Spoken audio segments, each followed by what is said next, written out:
நிலையத்தில் ஒரு வாரத்தில் குண்டு வெடிக்கும் அபாயம் இருப்பதாக தனியார் விமான நிறுவனத்திற்கு மர்ம தகவல் வந்ததால் சென்னை விமான நிலையத்தில் பரபரப்பு ஏற்பட்டது.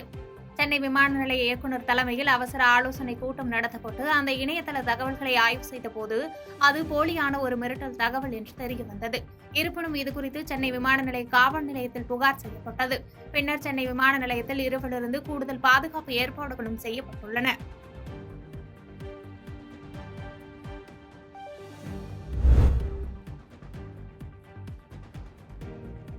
திருப்பத்தூர் மாவட்டம் ஜோலார்பேட்டை அடுத்த அச்சமங்கலம் சொட்டைக்கவுண்டர் பகுதியில் ராஜு என்பவருடைய நிலத்தில் கடந்த 4 நாட்களுக்கு முன்பு மர்ம பொருள் ஒன்று விழுந்துள்ளது. அதன் காரணமாக சுமார் 5 அடி அளவிலான பள்ளம் உருவாகியுள்ளது. இதனை அதே பகுதியைச் சேர்ந்த திருமலை என்பவர் பார்த்துள்ளார். ஆனால் ஏதோ சாதாரண பள்ளம் என்று நினைத்து விட்டதாக தெரிகிறது.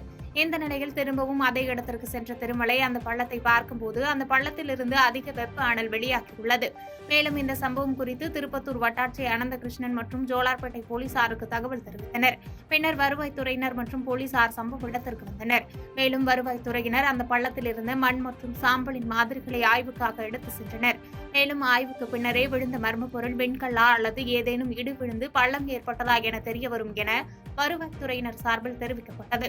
இதையறிந்த அப்பகுதி மக்கள் அந்த பள்ளத்தின் முன்பு குவிந்ததால் பரபரப்பு ஏற்பட்டது.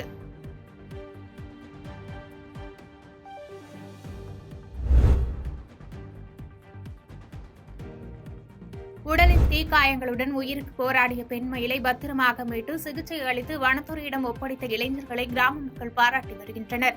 சேலம் மாவட்டம் ஓமலூரை அடுத்த காமாண்டப்பட்டியில் உள்ள பள்ளக்காடு பகுதியில் பெண் மயில் ஒன்று வயல் பகுதியில் இருந்த டிரான்ஸ்பார்மரில் உள்ள மின்கம்பியில் உரசியது.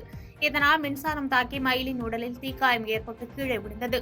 ஆபத்தான நிலையில் இருந்த அந்த பெண் மயிலை பார்த்த அப்பகுதியைச் சேர்ந்த யோகானந்தம் மற்றும் வினோத்குமார் ஆகிய 2 இளைஞர்கள் மயிலை மீட்டு ஓமலூர் அரசு கால்நடை மருத்துவமனைக்கு சிகிச்சைக்கு கொண்டு சென்றனர்.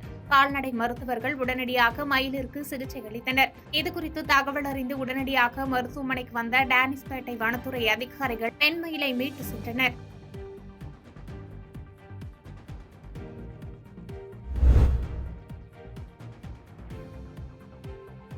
கரூர் மாவட்டத்தில் அருள்மிகு கரூர் மாரியம்மன் திருக்கோயில் வைகாசி திருவிழா முதல் நாளான கம்பம் நடும் விழா இம்மாதம் 12ஆம் தேதி தொடங்கியது.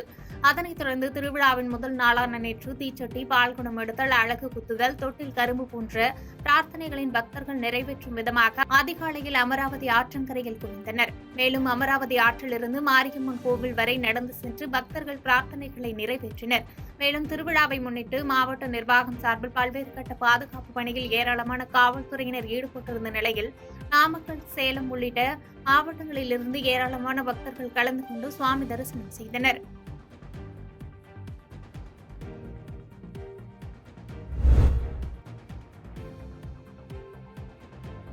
தூத்துக்குடி மாவட்டம் எட்டயபுரம் ஆர்சி தெருவில் அமைந்துள்ள ஸ்ரீ காளியம்மன் கோவில் வைகாசி மாத கொடை விழாவை முன்னிட்டு மாபெரும் விண்ணொலி கபடி போட்டி நடைபெற்றது. மாவட்ட அளவில் நடைபெற்ற இப்போட்டியில் தூத்துக்குடி, நெல்லை, தென்காசி, ராமநாதபுரம், விருதுநகர், மேல்மருவத்தூர் உள்ளிட்ட பகுதிகளில் இருந்து 80க்கும் மேற்பட்ட அணிகள் கலந்து கொண்டன. கோவில்பட்டி அதிமுக கிழக்கு ஒன்றிய செயலாளர் அன்புராஜ், எட்டயபுரம் அதிமுக நகர செயலாளர் ராஜகுமார் ஆகியோர் கலந்து கொண்டு போட்டியை தொடங்கி வைத்து வெற்றி பெற்ற அணிகளுக்கு ரொக்க பரிசு தொகையை வழங்கினர். இதில் சுற்றுவட்டார பகுதியைச் சேர்ந்த மக்கள் மற்றும் அதிமுக நிர்வாகிகள் பலரும் கலந்து கொண்டனர். பாதகம் செய்பவரை கண்டால் நாம் பயங்கொள்ளலாகாது பாப்பா, மோதி மிதித்து விடு பாப்பா, அவர் முகத்தில் உமிழ்ந்து விடு பாப்பா. அண்மை செய்திகளை உடனுக்குடன் தெரிந்து கொள்ள இணைந்திருங்கள் இயம்நாடு தொலைக்காட்சியுடன்.